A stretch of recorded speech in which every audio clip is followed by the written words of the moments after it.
రాజకీయాలంటే rocket science కాదు. రాజకీయాలంటే red carpet కూడా కాదు.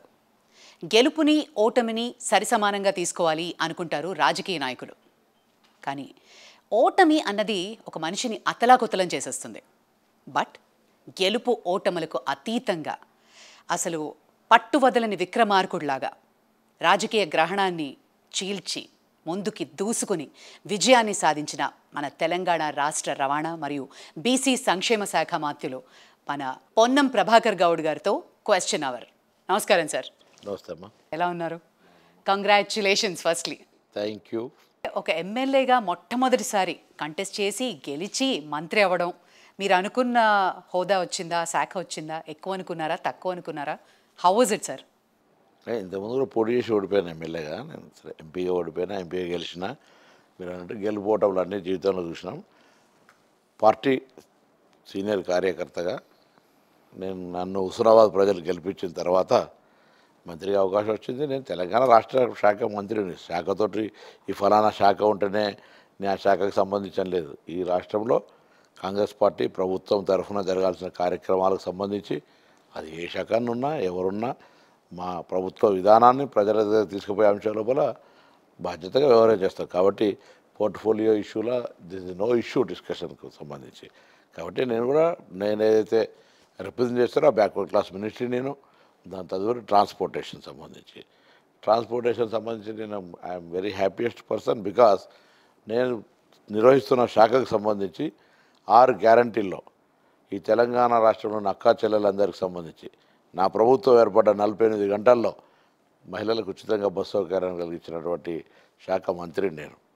ఈరోజు ఇప్పటికే దాదాపు 9 కోట్ల మంది జీరో టికెట్ పేరు మీద మహిళలు ప్రయాణం చేసినటువంటి ఆ యొక్క క్రెడిట్, ఆ సంస్థ, ఆ శాఖ, దానికి మంత్రి నేను ఈ ప్రభుత్వంలో. కాబట్టి ప్రజా సమస్యలకు సంబంధించి మేము ఇచ్చిన హామీలు కావచ్చు, గ్యారంటీలు కావచ్చు, అంశాల మీద మాట్లాడి మా ప్రభుత్వంకు ఒక మంచి సక్సెస్ గవర్నమెంట్ అని పేరు వచ్చే విధంగా వ్యవహారం చేయడానికి నాకు బాధ్యత ఉంటుంది. బట్ రాజకీయ పరంగా సార్, పొన్నం ప్రభాకర్ గౌడ్ గారు ఇప్పటి వరకు సాధించింది ఏంటి? ఫ్యూచర్లో ఇంకా సాధించాల్సింది ఏంటి రాజకీయ పరంగా? మనిషికి జీవితంలో ఎవరైనా ఎన్నైనా 100 పేజీలు ఉన్నాయి. మనిషికి చరిత్రలో ఒక పుట. అది నాకు సంబంధించి భగవంతుడు ఇచ్చిన ఆశీర్వచనం, తల్లిదండ్రులు ఇచ్చిన జన్మ, వాళ్ళ పుణ్యం. కరీంనగర్ ప్రజలను ఆశీర్వదించి పార్లమెంటుకు పంపినప్పుడు నా తాత ముత్తాతల నుంచి ఉన్నటువంటి చిరకాల వాంఛ తెలంగాణ సాధనలో పొన్నం ప్రభాకర్ అనే ఉద్యమ చరిత్ర ఘట్టం ఒక పుటగా ఉంది. తదుపరి జరిగిన పరిణామాలు, నేను ఏర్పరచుకున్న తెలంగాణలో ప్రజల మీద నియంతృత్వం జరిగి అప్రజాస్వామికంగా అధికారం అంతా కేంద్రీకృతమై మళ్ళీ బాధపడుతున్న సందర్భంలో ప్రజలను మార్పు కోరుకోవాలని, ప్రజల మార్పు రావాలని, నియంతృత్వం కలిగి ప్రజాస్వామ్య ప్రభుత్వం రావాలనేటువంటి పోరాటంలో గత 10 సంవత్సరాలుగా పోరాటం చేసినాం. ఏ తెలంగాణ సాధించుకున్నామో ఆ తెలంగాణ ఫలాలు ప్రజలకు అందాలనే ఆలోచనతోటి మా పోరాట యాత్ర కొనసాగింది. ప్రజల ఆకాంక్షలు కూడా మార్పు కోరుకున్నారు. మా పోరాటము ప్రజల మార్పు కోరుకునే ఆలోచన ఇలా ప్రజాస్వామిక ప్రభుత్వంగా కాంగ్రెస్ ప్రభుత్వం ఏర్పడ్డది. అందులో భాగస్వామినైనా ఇదొక పుట. భవిష్యత్తు కార్యాచరణ, ప్రజా సమస్యల పరిష్కారం, ఇచ్చిన హామీలు అమలు చేయడం బాధ్యత, తప్పకుండా నిర్వహిస్తాం. ఆ విశ్వాసం నాకుంది. ఇది కాంగ్రెస్ ప్రభుత్వం. మీరు పుటా చరిత్ర అంటే నాకు గుర్తొస్తుంది, 2009లో ఒక సామాజిక వర్గం రూల్ చేస్తున్న టైంలో మీరు ఒక బీసీ నాయకుడిగా వచ్చి గెలిచి మీరు ఒక సంచలనం, ఒక చరిత్ర సృష్టించారు. కానీ దాన్ని ఎందుకు నిలుపుకోలేకపోయారు? ఇప్పుడు 2009 నుంచి 14 తెలంగాణ రాష్ట్రం ఏర్పడ్డ తర్వాత మీకు తెలుసు, కాంగ్రెస్ రాజకీయంలో ఆనాడు ఉన్నటువంటి మిళితమైన రాజకీయం. కాంగ్రెస్ పార్టీ తెలంగాణ ఇస్తుంది. కాంగ్రెస్ పార్టీ ముఖ్యమంత్రి ఢిల్లీలో తెలంగాణకు వ్యతిరేకంగా ధర్నా చేస్తూ ఉన్నాడు. తెలంగాణ నాయకులు కొంతమంది కాంగ్రెస్ వాళ్ళు తెలంగాణ సానుకూలంగా ఉగ్రరూపం దాల్చి పోరాడతారు. కొంతమంది అధికారానికి దగ్గర ఉన్నటువంటి పరిస్థితి. సో ప్రజలు ఆనాడు తెలంగాణ కాంగ్రెస్ ఇచ్చినా గత ముఖ్యమంత్రి పోరాటం కూడా ఉంది అనేటువంటి ఒక అంశమైతే, ప్రజలు ఎప్పుడైనా సమస్య పరిష్కరించబడ్డ తర్వాత, ఏ సమస్య ఎన్ని రోజుల నుంచి నానుతున్నప్పటికీ పరిష్కరించిన తర్వాత ఈ సమస్య పరిష్కరించి ఏమొస్తుంది భవిష్యత్తు, ఇంకా ముందరిది ఏంది అనుకోండి అంటే, అది గ్రహించిన కేసీఆర్ గారు డబుల్ బెడ్రూమ్ అనే ఆకర్షణీయమైనటువంటి పథకాలు, రైతు రుణమాఫీ కావచ్చు, ఇట్లా అనేకమైనటువంటి అంశాలు ఉద్యోగ నియామకాలకు సంబంధించి కావచ్చు ఆనాడు ఆయన విశ్వాసం ఉండే, కానీ అమలుగా జరగలే. అందుకే 2018 ఎన్నిక ప్రభుత్వ హామీలు ప్రభుత్వ ప్రగతి మీద జరగలే. మేము ఆయన తెలుగుదేశంతో పెట్టుకున్న పొత్తు ఇబ్బందిలే.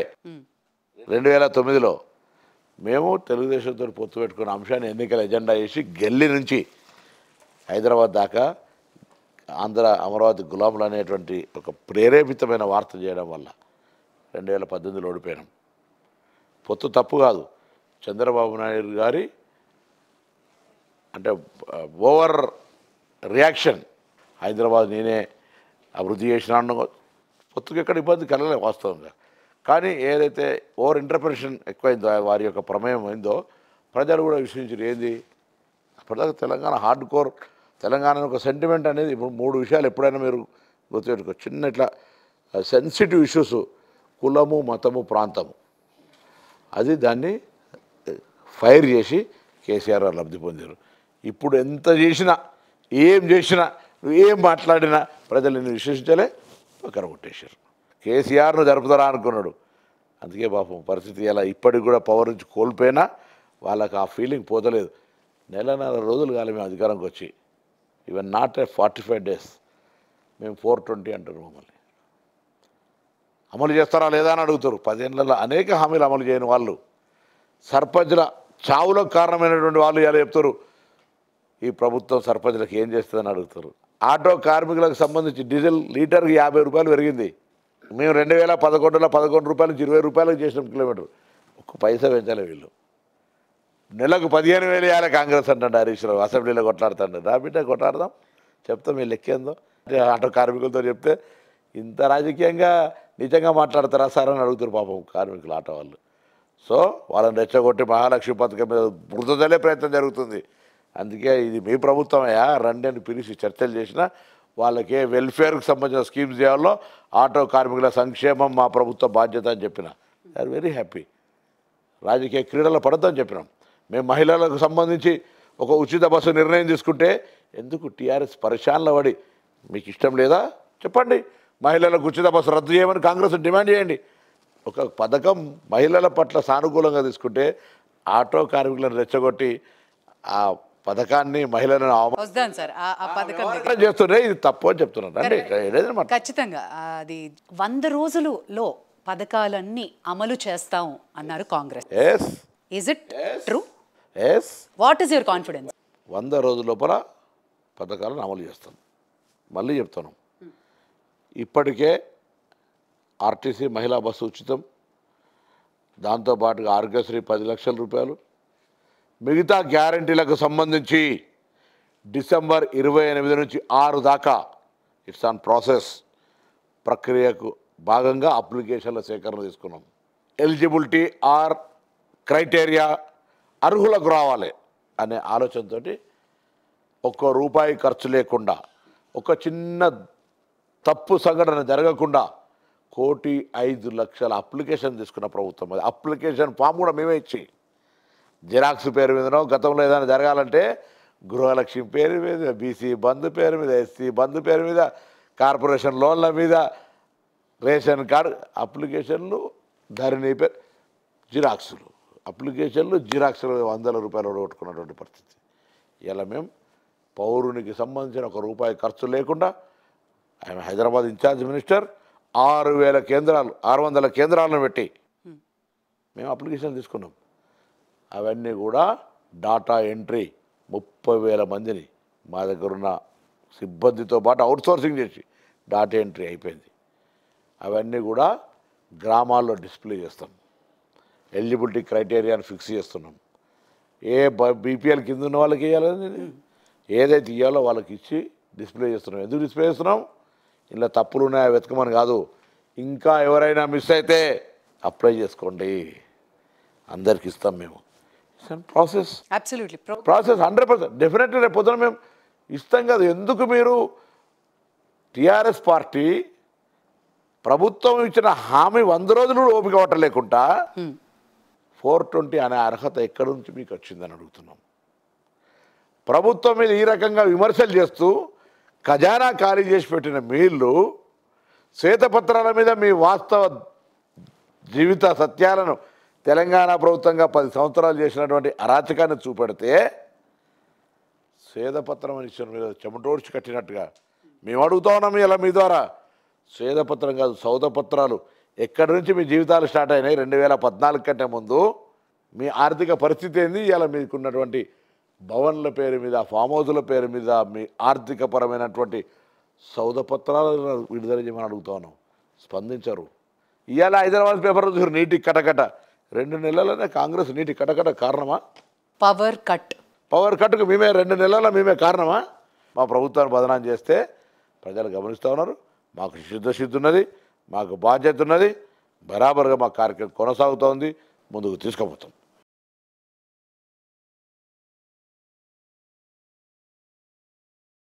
క్రిటిసిజంని తీసుకునే స్టేజ్లో ఉన్నారు సార్. అరే క్రిటిసిజం ఎందుకు తీసుకోం?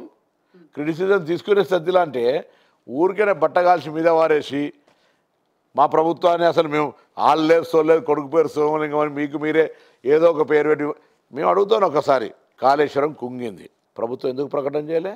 కారణం వైఫల్యం ఉంది కాబట్టి. దీన్ని ఢిల్లీకి సంబంధించిన సాంకేతిక బృందం విచారణ జరిపి ఇది పనికిరాదన్నారు. మీరేం చేశారు? ప్రజలను మభ్యపెట్టడానికి ఇందులో కుట్రకోణం దాగింది, బాంబు సప్పుడు వచ్చిందని భ్రమ పెట్టే ప్రయత్నం చేశారు. ఇలా మేము విచారణ చేస్తున్నాం దాని మీద. ఇవాళ దాని మీద బీజేపీ స్పందిస్తలేదు. ఇద్దరు ఫ్రెండ్స్ కాబట్టి కేంద్రం దాని మీద విచారణ చేయొచ్చు కదా. నేను విచారణకు ఆదేశించడం. నెంబర్ 2, యాదాద్రి భద్రాద్రి ఆయన పవర్ పర్చేస్ మీద శాసనసభ వేదిక చర్చ జరిగింది. విచారణ అడిగారు, విచారణకు బరాబర్గా చేస్తామన్నాం. విచారణ కొనసాగిస్తాం, దోషులను బయటపెడతాం, చట్టరీత్యా చర్యలు జరుగుతాయి. కాంగ్రెస్కు పరిపాలించడం అనేటువంటిది it's a track record. Ruling party, no doubt senior about it. Reporter మీరు ఏ విధంగా అయితే ప్రశ్నల పరంపర గుణగానసాగుతారో ప్రభుత్వాన్ని పరిపాలించే శక్తి, అనుభవము, చరిత్ర, ట్రాక్ రికార్డ్ కాంగ్రెస్కు ఉంది. సో ఖచ్చితంగా ఓటమి కూడా చూశారు సార్. టీఆర్ఎస్ పార్టీ నాయకులారా, ప్రజలకు ముందు మేము విశ్వాసంగా ఉన్నాం.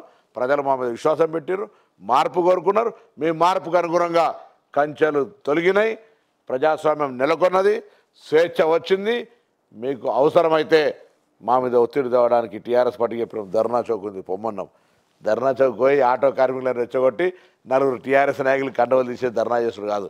నిజమైన సమస్య మీద ఉంటే మేము సానుకూలంగా స్పందించిన సిద్ధంగా ఉన్నాం.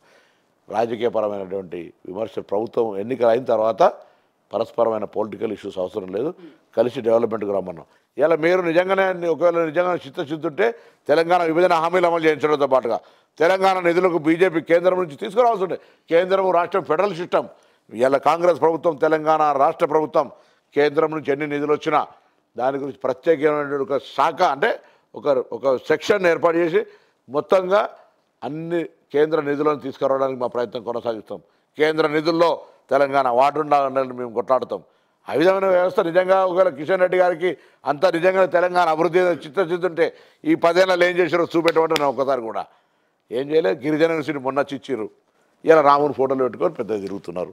ఏమో నేనుగో గిరిజన యూనివర్సిటీ కాదు, ఈ తెలంగాణకు కేంద్ర మంత్రికి తెచ్చినా చెప్పు.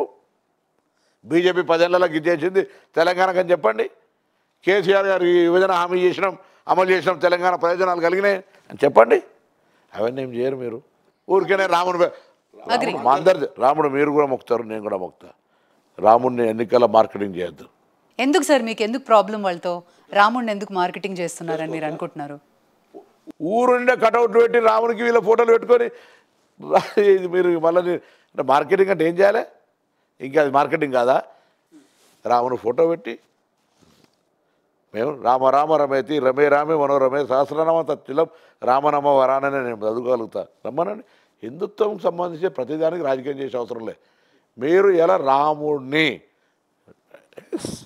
మీ అందరు గౌరవించేది. అంత పెద్ద రాముడి గురించి మాట్లాడుతున్న నిజమైన భక్తులు అయితే నా భద్రాద్రి ఇక్కడనే ఉంది కదా, దానికి ₹1 కూడా కేంద్రం నుంచి కేటాయించలేదు కదా. మా బండి సంజయ్ హిందూ ఛాంపియన్ అని మాట్లాడతారు. వేములవాడ రాజరాజేశ్వర స్వామి, కొండగట్ట అంజన్న, ధర్మపురి లక్ష్మీనరసింహ స్వామి, కాళేశ్వర ముక్తేశ్వర స్వామి ₹1 తెచ్చినావే. ఎందుకు బడాయిలు అంటే? ఎందుకు సార్ మరి కాంగ్రెస్ వాళ్ళందరూ వెళ్ళమంటున్నారు? ప్రాణ ప్రతిష్టకి వెళ్ళం మేము అని. నువ్వు ప్రాణం నువ్వు పిలిచినాడు రావాలని. ఐఎమ్ యువర్ గులాం, బరాబర్ పోతాం. ఇక్కడ నుంచి మేము కూడా పోతాం. నువ్వు చెప్పినాడు రావాలని ఏం లేదు. సో 22 రోజు వెళ్ళట్లేదు. ఆయన మీరు చెప్పినప్పుడు ఎందుకు రావాలి? You are doing as a political activity. ఇవాళ చెప్తారు కొంతమంది గురువులు వస్తారు ప్రాణప్రతిష్ఠ. నిన్నటిదాకా నరేంద్ర మోడీ గారి నేతృత్వంలో జరుగుతుందన్నారు కదా. మేము అడుగుతున్నాం ప్రాణప్రతిష్ఠ. ఇవాళ ఈ దేశంలో 4 పీఠాలు ఉన్నాయి, 4 పీఠాధిపతులు ఉన్నారు. ఈ అంశాన్ని వ్యతిరేకిస్తూ ఉన్నారు. దాంతో పాటుగా మనకు 12 ద్వాదశ లింగాలు, 18 అష్టాదశ పీఠాలు, 6 పురాణాలు, 18 శాస్త్రాలు. ఇది వ్యవస్థ యొక్క హిందూ ధర్మాన్ని కాపాడాలనుకున్నటువంటి ఈ పుణ్య భారతదేశంలో ఆ మతం పేరు మీద రాజకీయం చేస్తూ ఆ సంబంధించిన దాంట్లో ఢిల్లీకి రాజైన తల్లి కొడుకే కావచ్చు, కానీ దేవాలయ నిర్మాణానికి నేను సహకరించవచ్చు, కానీ ప్రాణప్రతిష్టకు సంబంధించి నేను యోగ్యత నాకు ఉండదు. ఎందుకంటే అది చేయాల్సిన వాళ్ళు చేయాలి. ఇది పీఠాధిపతులు చెప్తున్నారు. పొన్నం ప్రభాకర్ శాస్త్రీయ సంపన్నుడు కాదు. కాంగ్రెస్ చేయలేకపోయింది, మీకు అవకాశం ఇచ్చినా చేయలేకపోయింది అంటున్నారు వాళ్ళు. ఎవరు ఇప్పుడు నీ ఎజెండా దేశంలో ఉన్నాయని ఆదాని అంబానికి అంబేసినావు కదా నువ్వు కూడా మళ్ళీ మా దగ్గర మాట్లాడేది. ఇలా దేశ ప్రజలు ఆలోచన చేస్తలేరా? మీరు ఎంతసేపు మనకి బాత్ వన్ సైడ్ లేదా ఇంకొక మాట. ప్రజాస్వామ్యం ఎక్కడిది? మేము అడుగుతున్నాం. ఇలా నిజంగానే ప్రజలకు ఈ యొక్క దేశంలో అభివృద్ధి జరిగింది ఏది చూపెట్టు. జిఎస్టీ పేరు లక్షల కోట్ల రూపాయలు వసూలు అవుతున్నాయి. ఏవి? పెట్రోల్ ఎంత పెరిగింది చెప్పండి, గ్యాస్ రేట్ ఎంత పెరిగింది చెప్పండి, నిత్యావసర వస్తు ధరలు ఎంత పెరిగినాయి చెప్పండి. వీటిలో ఎప్పుడన్నా చిత్తశుద్ధి ఉందా? కాబట్టి అమ్మా నేను ఇలా బీజేపీని ఒకటే కోరుతాను, 10 సంవత్సరాలుగా తెలంగాణకు భారతీయ జనతా పార్టీ ప్రభుత్వం ఏం తెచ్చిందో చూపెట్టండి. అది కటౌట్లు పెట్టి ఓట్లాడు. వినియోగించుకోలేదంటే సార్ తెలంగాణ ప్రభుత్వం. ఇక మళ్ళీ మీరు వాళ్ళ మీద బురద, వాళ్ళు మీ మీద బురద. ఇంటికి చుట్టం వస్తే మీరు సపోజ్ నా ఇంటికి మీరు భోజనానికి వస్తా అంటే మీకు భోజనం పెట్టేదానికి నా భార్య నేను మీరు ఇంట్లోకి రాగానే ప్లేట్లు పట్టుకొని బోళ్ళు పట్టుకొని కొట్లాడుతుంటే ఇక మీరు అర్థం చేసుకున్నారు వీళ్ళు ఏడ భోజనం పెట్టేస్తున్నారు, భార్యాభర్తలే గంజులు పట్టి కొట్లాడుతున్నారు అని చెప్పి మీరు ఇంట్లోకి వెళ్ళిపోయినట్టున్నది లెక్క. వాళ్ళిద్దరు కొట్లాడుకొని తెలంగాణ ప్రజల నోట్ల మట్టు కొట్టే ప్రయత్నం చేస్తారు. మీకు బాధ్యత లేదా? ఫెడరల్ సిస్టంలో కేంద్రం రాష్ట్రానికి ఇచ్చి రాష్ట్రం కేంద్రం అనుకునే బాధ్యత లేదా? ఇండివిజువల్ చంద్రశేఖరరావు ప్రధానమంత్రిని కలవకపోవడం నీ ఇష్టం. తెలంగాణ ముఖ్యమంత్రి భారత ప్రధాని కలవాల్సిన అవసరం ఉంది. ఈ రాష్ట్ర ప్రయోజనాల దృష్ట్యా ఇది చట్టరీత్యా తప్పు. ఇది ఫెడరల్ విధానంలో ప్రజాస్వామ్యానికి తప్పు. లోక్సభకి కాంగ్రెస్ ఎన్ని సీట్లు ఎక్స్పెక్ట్ చేస్తోంది? మీ ఎజెండా ఏంటి? ఫలితాలు మాకు ఆశాజనకంగా ఉంటాయి అనుకుంటున్నాం. ఎందుకు? మేము తెలంగాణ ప్రజలను ఇవాళ మీ టీ ద్వారా కోరుతున్నా. తెలంగాణలో మీరు కోరుకున్న ప్రభుత్వం వచ్చింది. కేంద్రం నుంచి కూడా నిధులు రావాలంటే బీజేపీ చెప్పిన డబుల్ ఇంజన్ సర్కార్ రావాలి. మా ఎంపీలు గెలిపినరి కేంద్రం నుంచి నిధులు తెస్తాం. అన్ని రకాల హామీల కంటే ఎక్కువగా మేము అభివృద్ధి చేస్తాం. ఉత్తర తెలంగాణలో మనం చూసాం అంతగా నాట్ ఎంకరేజింగ్. ఏం పర్వాలేదు, అన్ని బరాబర్గా ప్రజలు మారు కోరుకుంటారు. కేంద్రంలో ఇలా నేషనల్ పాలిటిక్స్ ఇస్ డిఫరెంట్. ఈ ప్రభుత్వం మీద పెద్ద వ్యతిరేకత ఉన్నది. సౌత్ ఇండియాలో వాళ్ళకు 0 ఛాన్స్. కాబట్టే మార్కెటింగ్ చేసి అక్షింతలు బియ్యం మీరే ఇస్తూ ఉన్నారు, వాళ్ళు అక్షింతలు మీరే తీసుకుంటా ఉన్నారు. గతంలో పెట్టి గంట కొట్టినట్టు ఇవన్నీ కూడా వేషాలు. ఇవన్నీ నేనేమంటున్నా చెప్తే రాముడా ఈ మార్కెటింగ్ నీ పేరు జరుగుతున్న మార్కెటింగ్ నువ్వన్నా చూసుకొని ఆయన దండం పెట్టి. ట్రాన్స్పోర్ట్ మినిస్టర్గా రాగానే మీరు ఇందాక అన్నారు 48 గంటల్లో ఇంత సంచలనంగా మహిళలకి ఫ్రీ టికెట్ అన్నారు, 0 టికెట్ కూడా ఇష్యూ చేస్తున్నారు. కానీ అక్కడ మగవాళ్ళు చాలా 9 లక్షలు కరెక్ట్. అంటే మీరు ఒక మహిళగా ఉండి మహిళలకు ఇచ్చే అవకాశాన్ని వద్దంటారా? అస్సలు లేదు సార్, అది కాదు నా క్వశ్చన్. మరి పరిస్థితి చెప్తున్నాను, సరిదిద్దుతున్నాము. సరిదిద్దడానికి కూడా అవకాశం ఏరా? సరిదిద్దుతాం, బట్ దిద్దుతున్నాము. ప్రాక్టికల్ గా అవుతుంది. 1000 బస్సులు వస్తున్నాయి, సంఖ్య వేస్తున్నాము. ఓపిక ఉండదా? నెల ఆర్టీసీని 4.5 సంవత్సరాలు రిటైర్డ్ ఈడీ తన బంధువుని పెట్టుకొని నిర్వీర్యం చేస్తే 55 రోజులు సమ్మె చేస్తే పట్టించుకొని సంఘాల సహితం రద్దు చేసి ఎన్నికల ముందు ప్రభుత్వాలు విలీనం చేస్తాన్న వ్యక్తి సంస్థను సర్వనాశనం చేస్తే ఇలాంటి ఆర్టీసీకి జీవం పోసి ఆర్టీసీలో ఉన్నటువంటి మహిళలు ఎక్కే టికెట్ల ధనాన్ని ప్రభుత్వం ఇస్తుంటే ఆర్టీసీకి నష్టం కలగనీయకుండా ఎప్పటికప్పుడే పేమెంట్ చేస్తుంటే బకాయిలు పెడతలేం మేము. ఏ రోజు ఆ రోజుకి ఇచ్చే వ్యవస్థను ఏర్పాటు చేసినాం. సమ్మక్క సారక్కకు మహిళలకు ఉచితంగా ఇస్తే అంత పెద్ద జాతర కదా, నిర్వహణ విధానంలో లోపోయారు, ఇబ్బంది అవుతుంది కావచ్చు అన్న అంటే నథింగ్ డూయింగ్. మాట అంటే మాటే. మనం మహిళలకు ఇస్తామన్నాం. ఇవ్వాలని ప్రభుత్వంలో ఉన్న పెద్దలందరం కలిసి ఈ విధంగా నిర్ణయం తీసుకుంటే ఇంత పెద్ద కార్యక్రమం జరిగినప్పుడు చిన్న చిన్న అంశాలు ఉంటాయి. We are rectifying. గతంలో మహిళలకు ప్రత్యేకించి సీట్లు కేటాయించాలని ఉండే, రేపు ప్రజల అభిప్రాయం మేరకు అందరికి అనుగుణంగా ఉండే విధంగా అవసరమైతే కొన్ని మేల్ బస్సెస్ ఇస్తాం, కొన్ని ప్రత్యేకించి ఫిమేల్ బస్సులు ఇస్తాం, లేదా అన్న పర్సంటేజ్ కొంత మేల్కి ఇవ్వాలన్నాడు. ప్రజల అభిప్రాయం ప్రకారం ఏదైనా ఒక నిర్ణయం తీసుకొని ముందుకు పోతున్నప్పుడు కదా సంస్కరణకు అవకాశం. దాని మార్పులు చేర్పులు వితౌట్ ఇంప్లిమెంటేషన్ ఎట్లా చేయగలుగుతాం? చేస్తాం. ప్రజలకు ఇబ్బంది లేకుండా విమర్శలు ఖచ్చితంగా వస్తాయి సార్. రాని తప్పు. వాట్ అబౌట్ ఆటో డ్రైవర్స్ అంటున్నారు, వాళ్ళ డ్రైవర్లకు సంబంధించి నిజమైన ఆటో డ్రైవర్లు మీరు మీటింగ్ వచ్చిన వాళ్ళ నెంబర్లు ఇస్తా, ప్లీజ్ టేక్ దేర్ ఒపీనియన్, వాళ్ళ అభిప్రాయం తీసుకోండి. నేనేం చెప్పా, ఓకే మా పట్ల మహిళలకు బస్సు ప్రయాణం ఇచ్చిన దాంట్లో వాళ్ళు ఎక్కడైనా అసంతృప్తులు ఉన్నారు, వాళ్ళ నష్టం జరుగుతుంది, వాళ్ళ నష్టం పట్ల ప్రభుత్వం కన్సర్న్ లేదంటే మీరేం చెప్తే అది వింటా. ఇప్పుడే కేటీఆర్ గారు అన్నారు, రానున్నవి జరగబోయే లోక్సభ ఎలక్షన్ సార్ త్రిముఖ పోటీ ఉంటుంది అంటున్నారు. Is it right? Your comment. ముఖాముఖి, ఎందుకంటే బీజేపీ టీఆర్ఎస్ వేరువేరుగా చూస్తలేం మేము, అది రెండు ఒకటే, కాంగ్రెస్ వర్సెస్ వాళ్ళిద్దరి కాంబినేషన్. వాళ్ళిద్దరు ఒకటే అంటారు. ఎస్. బండి సంజయ్ గారు కాంగ్రెస్ ప్రభుత్వాన్ని టీఆర్ఎస్ పార్టీ కూలగొట్టబోతుంది, నాకు నివేదికలు ఉన్నాయన్నాడు. ఎందుకు టీఆర్ఎస్ స్పందిస్తలేదు దాని మీద? మేము అటువంటి చర్యలకు పడతలేం, బండి సంజయ్ ఆరోపణ తప్పు అని. అది మీకు అలర్ట్ ఏమో సార్, అది ఈజ్ ఈ గివింగ్ ఎన్ అలర్ట్? ముట్టి చూడమనండి, ఆయనకేం సంబంధం మా ప్రభుత్వం సంబంధించి? నీకెక్కడి సమాచారం? ఎవరైనా మాట్లాడుకొని నేను విజ్ఞతకు వదిలిపెడుతున్నాను తప్ప, నిజంగా ఒకవేళ అంటే ప్రభుత్వాన్ని కూలదోయడానికి ఆ ప్రభుత్వం టీఆర్ఎస్ పార్టీ ప్రయత్నం చేస్తుందని చెప్పిన తర్వాత టీఆర్ఎస్ పార్టీ నాయకులు ఎవరు మా వాళ్ళు ప్రయత్నం చేసింది నీకు సమాచారం ఎక్కడిది, మా మీద అపవాదు చేస్తున్నారు, నిజంగా మీరు స్నేహితులు లేకపోతే బండి సంజయ్ గారి వాళ్ళు కేసు పెట్టాలి, ఉద్యమం చేయాలి, స్టేట్మెంట్ చేయాలి. కేటీఆర్ దాని గురించి మాట్లాడలేదు ట్విట్టర్లో, జర మాట్లాడమని చెప్పారు మీరు కూడా. సార్ బండి సంజయ్ గారు పేరు తీశారు కాబట్టి కరీంనగర్ నుంచి మళ్ళీ ఆయన్ని అసలు ఓడించే సత్తా కాంగ్రెస్కు ఉందా? అసలు అటువంటి అవసరమే రాదు, ఎందుకంటే 5 ఏళ్లలో మాకు ఎప్పుడు మా ఎంపీగా కనవల్లే. కరీంనగర్ పార్లమెంటు సభ్యుడిగా ప్రజా సమస్యలు పట్టించుకొని 17-18 ఎంపీలలో ఈజ్ నెంబర్ 1. కాబట్టి ఆయన గురించి చర్చ అనవసరం. ఇది ఆస్కార్ అవార్డు గ్రహీత. పొలిటీషియన్ కూడా ఒక అవార్డు ఇచ్చి ఆస్కార్ ఎట్లా నటన చేయగలుగుతారంటే ఇది నెంబర్ 1.